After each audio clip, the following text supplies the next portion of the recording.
যদি তোর থান্ত সতেরে মা କଣ କରୁଛ ମା?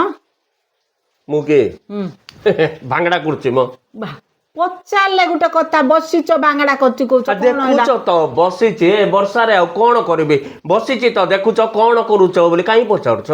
ବର୍ଷା ଦିନେ ବର୍ଷା ହେନ୍ଦାନି କଣ ହେନ୍ତା ମ ବା ବସିଛ କଣ ହଉଛି ଆତେ ରବିବାର ଟିକେ ଘର ଦୁଆର ସଫାସୁତୁରା କଲେ ହେନ୍ତାନି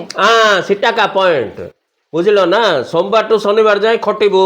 ରବିବାରଟା ଛୁଟି ଦିନରେ କିଏ ଫିଲ୍ମ ଦେଖିବାକୁ ପ୍ଲାନ୍ କରିଥିବ କିଏ ହୋଟେଲ ଯିବାକୁ ପ୍ଲାନ୍ କରିଥିବ କିଏ ବୁଲିବାକୁ ଯିବାକୁ ପ୍ଲାନ୍ କରିଥିବ ମୋ ଭାଗ୍ୟରେ ସେଇଟା ଯାକ ନାହିଁ ଘର ସଫା କରିବି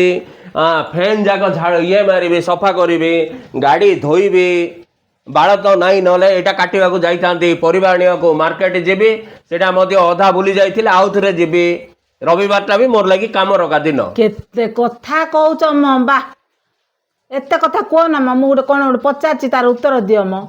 ପଚାର ବାବୁ ହଁ ଆଜି କଣ ହେଲା ମୁଁ ମିସେସ୍ ମିଶ୍ର ଘରକୁ ଯାଇଥିଲି ହେଲା ହେଲେ ତାଙ୍କ ଘରୁ ଜଣେ ଗେଷ୍ଟ ଆସିଥିଲେ ହେଲେ ତାଙ୍କ ତ ଜାଣିନାହାନ୍ତି ନା ମତେ ପଚାରିଲେ ମ୍ୟାଡାମ ଆପଣ କଣ ସର୍ଭିସ କରୁଛନ୍ତି ମୁଁ କହିଲି ନାଇଁ ସର୍ଭିସ କରିନି ମୁଁ ହାଉସୱାଇଫ ହଁ କହିଲା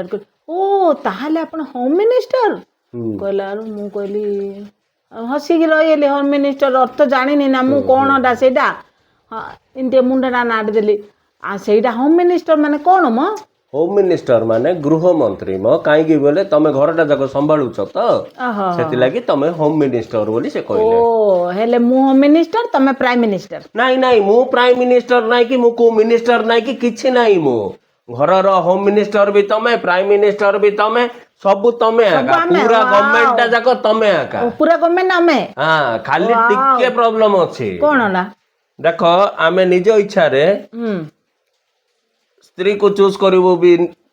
ନିଜ ଇଚ୍ଛାରେ କା ଗଭର୍ଣ୍ଣମେଣ୍ଟ କୁ ଆମେ ଭୋଟ ଦେଇକି ଗଭର୍ଣ୍ଣମେଣ୍ଟ ବନେଇବୁ ହେଲେ ଆମେ ଭୋଟ ଦେଇକିରି ଯୋଉ ଗଭର୍ଣ୍ଣମେଣ୍ଟ ବନେଇଥିବୁ ସେଇଟା 5 ବର୍ଷ ପରେ ଇଚ୍ଛା ଯଦି ଠିକ କାମ ନ କଲେ ଆମେ ବଦଳେଇ ଦେଇ ପାରିବୁ କିନ୍ତୁ ଯାହାକୁ ଆମେ ନେଇକି ସ୍ତ୍ରୀ କୁ ବାହା ହେଇଥିବୁ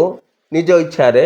5 ବର୍ଷ ପରେ ଆଉ ତାକୁ ବଦଳେଇ ପାରିବ ନାହିଁ କଣ ବଦଳେଇ ଦେଇଥାନ୍ତା ଫରକ ମୁଁ କେତେବେଳେ କହିଲି ଏବେ କହିଲ ମୋ ବୁଦ୍ଧିଟା ବଡ କାଞ୍ଚିଆ ବୁଦ୍ଧି ମୋ ଛାଡ ମୋ ପାଙ୍ଗୁଆ କଥା ଆସି ପଚାରୁଛ ହୋମ ମିନିଷ୍ଟର ବୋଲେ ଚା ଟିକେ କରିକି ଦିଅ ଚା ଫା କିଛି ନାହିଁ ନଦେଲେ ନାହିଁ ମୋ ନିଜେ ଯାଇକିରି କରିବି କଣ ଡରଉଛ ସବୁବେଳେ କଣ ନିଜେ ଯାଇ କରିବ ଦିନକୁ 2 ଥର ଆକା ଚା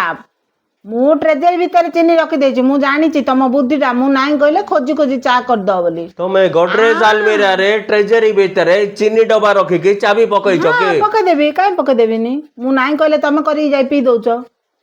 ଏ ଭଗବାନ ଯାଉନ ସାଙ୍ଗ ଘରେ ପିଇଦେବ ଟିକେ ବାବୁ ତାର ଘରେ ତାକୁ ଦଉନାହାନ୍ତି ବୋଲିକି ସିଏ ଫୋନ କରିଥିଲା ଆଇବି କି ନନା ମିଶିକି ଚା ପିଇବା ବୋଲିକିରି ମୁଁ କହିଲି ମୁଁ ବାହାରେ ଅଛି ବୋଲିକିରି ବାଧାରେ ବାବୁ ଖାଲି ଚା ଆଉ କିଛି ନାହିଁ ଯାଅ ତମେ ଥିଲେ କି କଥା ଚୁଚା ମାଳିଆ କଣ ପଚାରିଲେ କଣ ଗୋଟେ ଉତ୍ତର ଦବ ମୁଁ ଯାଉଛି ମୋର କେତେ କାମ ଅଛି କହିକି ପଳେଇବାରେ କି ହଇ ଯେ ଚିନି ଡବାକୁ ନେଇକିରି ଗଡରେଜ ଭିତରେ ଚାବି ପକେଇକିରି କିଏ ରଖିଲାଣି କି ଭାଗ୍ୟରେ ବାବୁ ମୋର